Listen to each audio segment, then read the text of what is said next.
接下来就代表数学领域来这边做我们的领域专题报告哈。那这是我今天要报告的大纲内容哈。那依序我们做一个简单的介绍。那我们领域成员有6个成员。那这是我们在这个领域专题的一个工作分配的部分。那我们研究主题呢，主要是在提升学生数学素养，然后建立我们学校数学数位学习教室的当一个例子的推广。那首先为什么要选定这个主题？其实我们发现到台湾的数学 M 型化非常严重。那这个新闻报道有提到，就是说，我们 M 型化到多严重呢？我们成绩可以差到7年，也就是说，我们最好的学生的成绩跟最差学生的成绩，他们的数学程度可以到从高1到比上小3或小4，他们的差距是可以差距这么大的。那再来就是我们老师谈到有关思考训练的部分，都会觉得说这个部分在数学学习上面，好像小朋友这方面的能力还比较弱一点哦。那再来就是各国其实有针对21世纪的关键能力来做一个制定哦。那下面这5点是我们台湾这边制定的哦。我们发现说，我们21世纪的关键能力有终身学习的习惯，然后呢，复杂问题解决能力，然后合作与沟通，批判性的思考，然后最后一个是创造力与想象。那这个是希望我们21世纪的小朋友都可以达到这样一个能力。那我们的研究目的呢，主要是先针对我们的学习动机对学生的学习行为的影响来做一个评估哈。那我们数学领域会筛选一些数学游戏，还有一些数学教具的难易度，然后呢，在各年级的可行性这边来做一个评估。那最后把相关的教学资源汇整之后，我们会来建制我们的数学的情境教室，还有我们的数学领域的网站。那我们也会希望应用一些数学的游戏式的学习策略，然后可以激发学生的学习动机，提升他们在数学学习上面的一个成效。那首先呢，我们在无限探讨这边，我们会看到有关网络数位学习的部分，我们会发现说，相关的学者有针对这个部分来做一个研究，就是学生呢，如果当他能够沉浸在一个游戏的时候呢，其实他就很容易引发他的动机，让他进入一个心流的状态。那所谓的心流状态呢，就是让他可以乐在学习，乐在学习，然后他就会沉浸在这个游戏里面。那对于他未来的学习的状况就会有进一步的改善。那另外还有研究是数位游戏式学习，其实对一般学习者来讲是真的有具吸引力，还有可以增进他的专注力，还有提高学习动机的特性。那尤其是在数学科的课程方面，就非常的适用数学游戏式学习。好，那这个部分老师可以参考。那再来讲到我们的研究方法，那我们研究方法其实我们就是我们领域成员会先试玩各种的一个数学游戏，然后呢再针对数学教具这边来做一个分析，分析完之后我们会办理一个数学游戏教具的一个推广活动，然后最后我们会去访谈学生对于这个数学游戏他们参与动机啊、效益还有改进重点来做一个评估。好，那这是数学领域我们定下来的一个期程表哦。那我们今年度是在规划与推广期间，所以我们第一个部分会在办理数学游戏教具推广活动，然后购置数学教具，然后规划数学情境教室的部分。那后面呢，建制扩充期、营运提升期跟持续营运与修正期，这个我们后续数学领域都还会持续再把它完成。那这是第一个是领域会议的部分，我们会在领域会议里面呢去试玩我们的一些数学游戏还有教具，然后去分析这个数学游戏的一个特性，还有这个教具里面比较适用哪一个学年。那右下角这个是邱老师帮我们录的一个河内塔的操作方式哦。7个木环，1个木环。好，那我们推广活动呢，主要分成这几个哦。中年级的部分，我们做一个折数字方块的一个活动；高年级我们有做抢分网活动。那低年级我们在亲子日的部分来做一个扑克牌来凑合成10的一个推广活动。那另外我们透过亲子日做一个数学情境教室的一个宣导，还有教具的一个募集。那我们会看到一些老师跟学生的心流一个经验，最后我们把数学情境教室的规划完成，跟大家来做一个分享。好，那这是我们第一个活动，折数字方块在中年级的部分。那在这个部分，首先我们会鼓励3、4年级小朋友一起来参与我们的活动，然后呢，我们会先做折数字方块的一个规则说明。那我们数学领域成员应该有发下去哦，我们刚刚发下去这个折数字方块是跟我们上学期有点不太一样，是针对亲子日来做调整的。哦，上学期发的是全部都是数字跟正方形、三角形跟圆形，那我们这次把它改成昆虫的图案，昆虫的图案，那增加一点趣味性。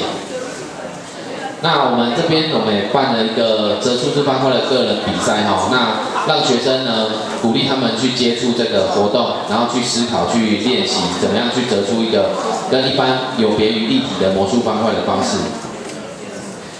那接着我们就个人赛完成之后，就接着我们是要鼓励同才之间，就是同学之间互相鼓励、支持，还有讨论切磋的一个能力所以我们让他们去用团体方式来报名参加我们的团体资格赛。那表现好的同学呢，他就可以进到我们的决赛的赛程里面。那我们决赛赛程是采竞速决赛，也就是谁可以哪一组的成员最快可以完成这个折数字指定的折数字的题目，他就可以拿到冠军。好，那针对这个游戏，我们做了一个学生学习动机还有行为的访谈那蓝色标记的部分是主要我们想要了解的部分，就比如说他大概用什么时间练习，花了多久时间，那是跟同学练习，自己练习还是跟同伴呢？那他有没有从里面得到一些什么解决的方法，就是快速得到冠军的方法？那希望他提供出来跟大家来分享。那这个是学生访谈学生的一个影片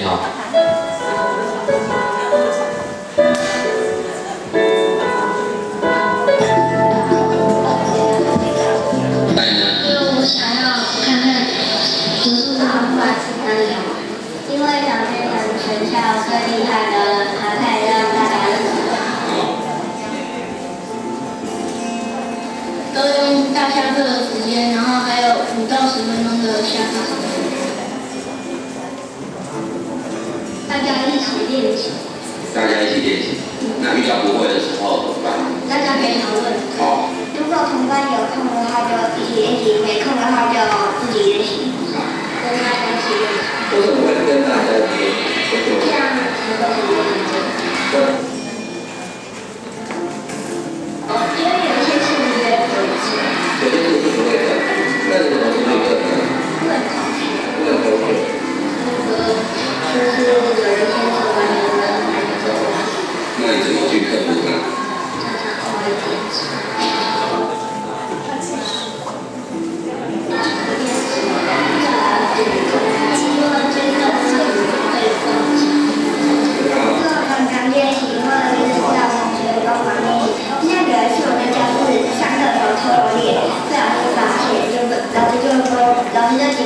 说，如果真的要发现，就要后手。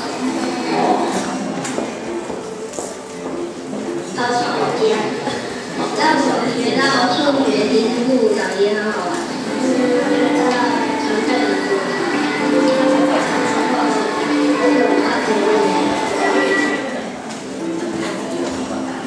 好像是快乐习惯还有点不好。希望6年级都有。希望1到6年级都可以参加。好，为什么呢？会很羡慕，1年级会很羡慕。第9。会鼓励同学一起参加。会。那会鼓励同学一起参加。会。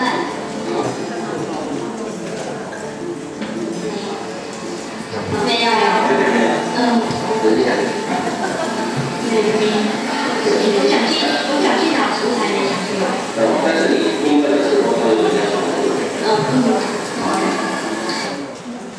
好，这是第一个活动的一个访谈的记录那从这个访谈里面，其实我们希望这个折数字方块，其实它培养的学生有什么能力？比如说他的数概念能力，量的概念，还有图形空间的概念，还有逻辑关系的概念。其实老师在操作这个部分的时候，其实你就会知道，就是有一些位置的部分要怎么去调整。其实有时候必须要打破你一开始很自私的一个思维的模式，所以你可能必须要花一点时间。好，那但是这个部分确实是你多练习就可以有办法去成功的好，那现在第二活动是针对高年级的抢分王游戏那这个部分真的就比较难一点的。好，那我先讲一下这个规则说明我们有发给老师吗？老师可以玩玩看，就是到时候规则说明完之后，大家可以两个 PK 看看比如说举例哈，我们今天假设满点分数是6点好了，那我们只要呢有办法抢到这个6的数字的话，它就是可以获胜。那现在表格里面有25个数字，那1跟5各有5个数字。那现在如果要抢到6的话，你应该先决定要先攻还是后攻。好，我们举例啊哈，如果说第一个人他先画1的话，那你应该画多少？5就赢了嘛，对不对？所以这个强迫游戏很简单，就是说出了一个数字之后，你先决定谁要先攻还是谁要后攻。接着呢，你只要跟他有办法凑成那个指定的数字，或是超过那个数字，你就能获胜。那如果今天我们用12这个数字的话，假设我出3的话，请问老师要出多少？假设数字抢分满点分数是12的话，那如果我出3的话，那其他老师你们想要出多少？好，题目12的话，那如果画3，你们一定画3，对不对？那我如果再画5呢？好，那就恭喜你获胜了。所以这样规则是不是很简单？好，感觉应该是会照这个规则一直下去嘛。那如果题目是7呢？你要选择先攻还是后攻呢？7的话。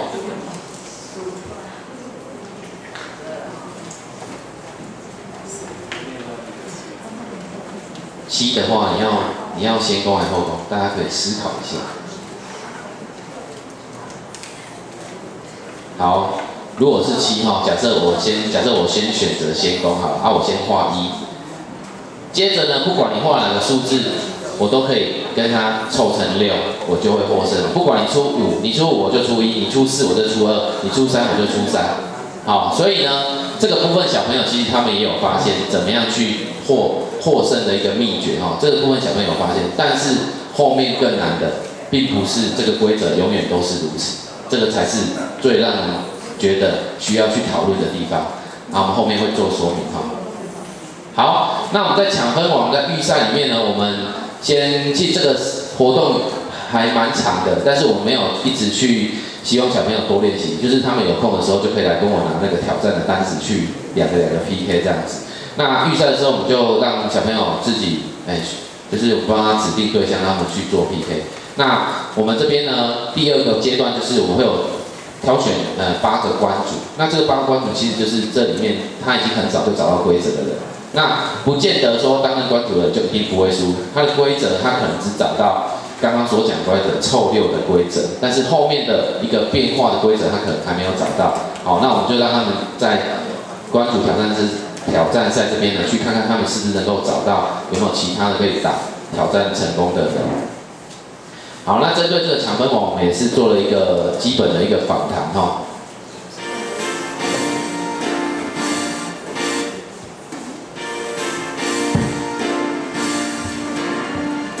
等一下，小朋友会跟我们讲规则。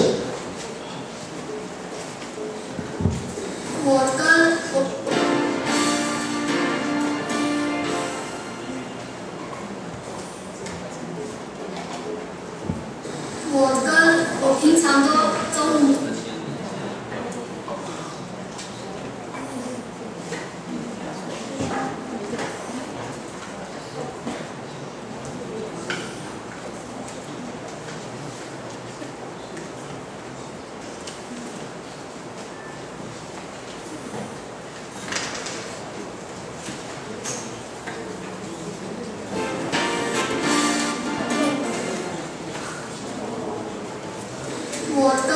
我平常都中午就会跟林俊成一起玩，然后他就会教我游戏的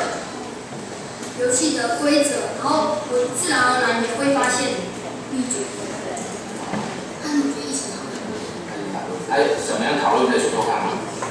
就一边死一边讨论。好。假如说是6这个数字，你先攻你就会输。你假设你出1的嘛，1画，别人就会出5，你出2，别人就会出4，你出3就会出3，上数字。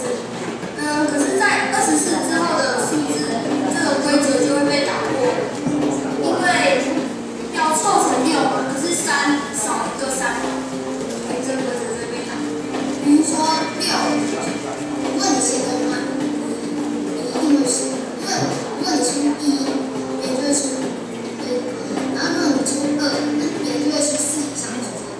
3，就会输成3场数，所以，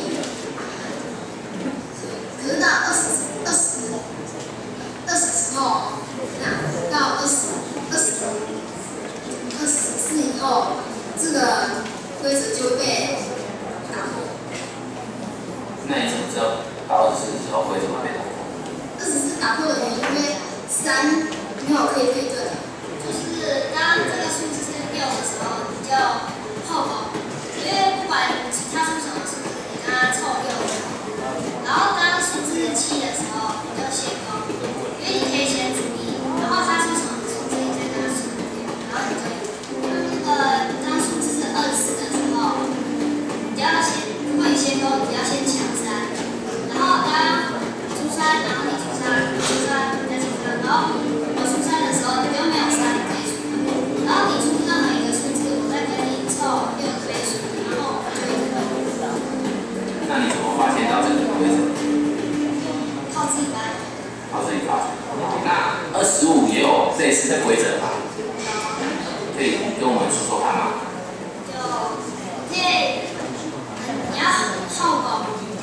假如他出1的话，你就出3，然后他就出3，你出3，他出3，然后换我出3的时候，他也没有3点，然后他出任何数字，你再跟他凑6的倍数。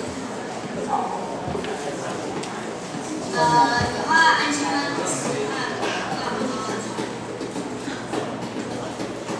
应该不行。好 ，OK， 没问题。预算能力，还有呢？好，这是冠军战的时候。其实他们都知道，你数字写完，先后攻决定，他们都已经知道谁输谁赢了，他们根本不用后面都不用比了。然后第2场是因为那个先攻人他画错了，26的数字他不能画3，他画错了，所以他就发现他这一场输了，然后因此失去了冠军的机会。其实小朋友蛮厉害，我20到70的数字我并没有每一个都指定，我直接指定给他们24到30比赛的时候，可是他们其实都已经知道24到30所有数字的规则是什么，所以你只要跟他玩，你只要出一个数字决定先后攻，他就知道谁会赢。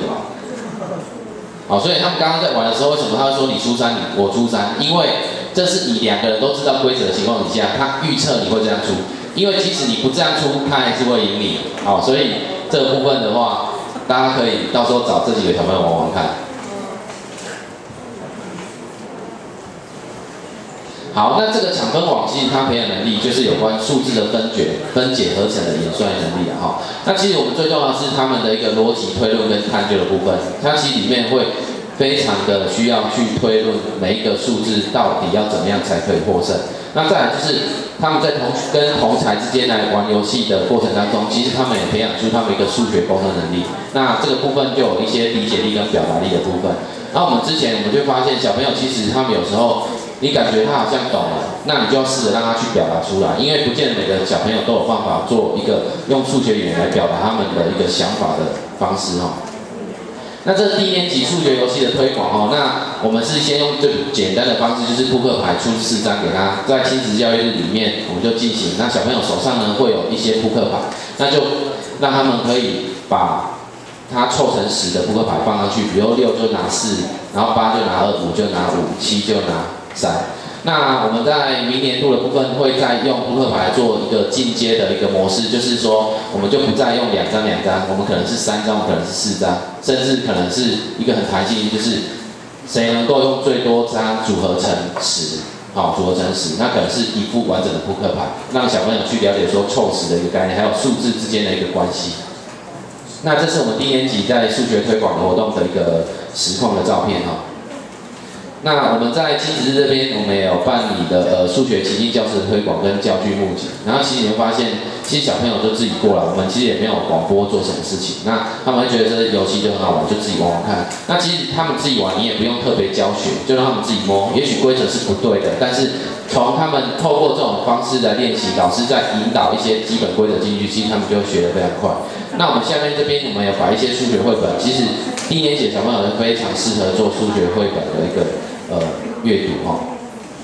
那这个是我们摆在辅导室前面，然后不时都有学生去那边来做一个数学游戏的使用哈。那这是学生心流的经验状况。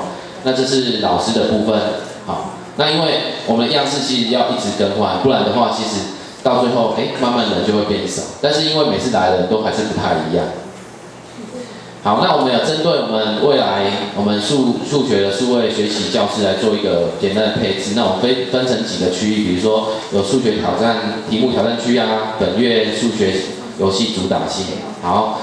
也会设计配合各年级课程的一个数学游戏区，所以未来如果老师在进行数学课有相关必须要先引起动机的部分，都可以到我们的数学教室里面来做使用。那我们这边还有一些闯关区，还有关主，还有分低、中、高的数学游戏区。那我们规划了数位学习区哈。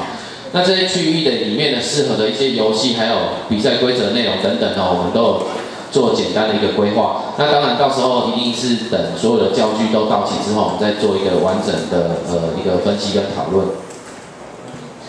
那从我们这个研究当中，我们发现就是说我们学生呢跟同侪在练习对话当中其实他们可以让学习者可以获得比较完整的学习讯息。所以其实我们就是要多鼓励。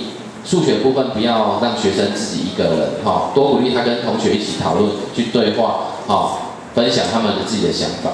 那我们也发现说，学生比较没有办法用一些数学语言将他们所学的一个内容来做连结，或是与人沟通那这个部分的话，我们可以透过一些比如说课室讨论的文化，还有数学写作日记啊等等，可以有效去改善这个部分的问题。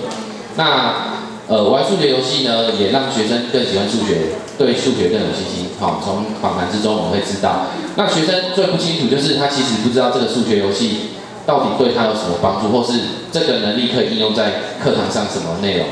那其实我们知道数学游戏其实它是可以启发数学逻辑智能的一个媒介，所以这个部分老师其实可以多加利用那结论与建议的部分，那第一个结论我们发就是学习动机呢决定孩子学习的成败的关键，不管是哪一个科目，不一定数学科，其实每一个科目都一样，学生要有学习动机，他才有办法让他学习得更好。那数学游戏呢，其实它将许多数学概念会从游戏中操作过程中来建立的所以这个部分其实是可以取代传统数学教育大量讲解或反复计算的问题，那也可以让学生呢养成有数学思维的头脑。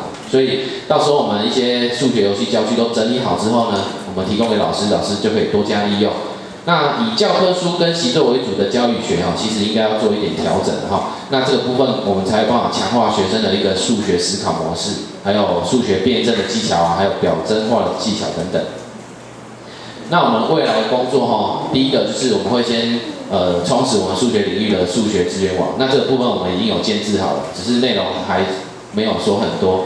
那第二个我们会办理低年级的数学游戏推广活动。那第三个是我们会办理中年级的计算基本能力大会考。那这个部分呢，我们因为在领域会议里面有讨论到，我们觉得中年级的部分必须要确认他们的基本计算能力是已经有达到一个我们可以接受的范围，这样子他们到接下去学这些课程中高年级才不会变成说连基本能力都不会，他还要学更深入的一个课程内容。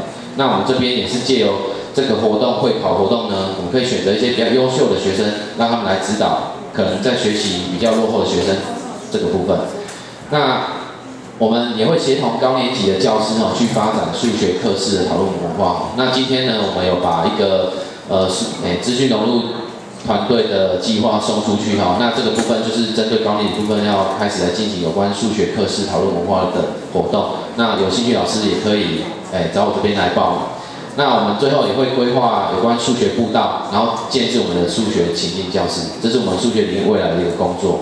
那这是目前我们数学领域的数位资源网那目前因为内容没有很多，所以还没有开放给老师。到时候建制好，我们一定会赶快开放给老师去使用。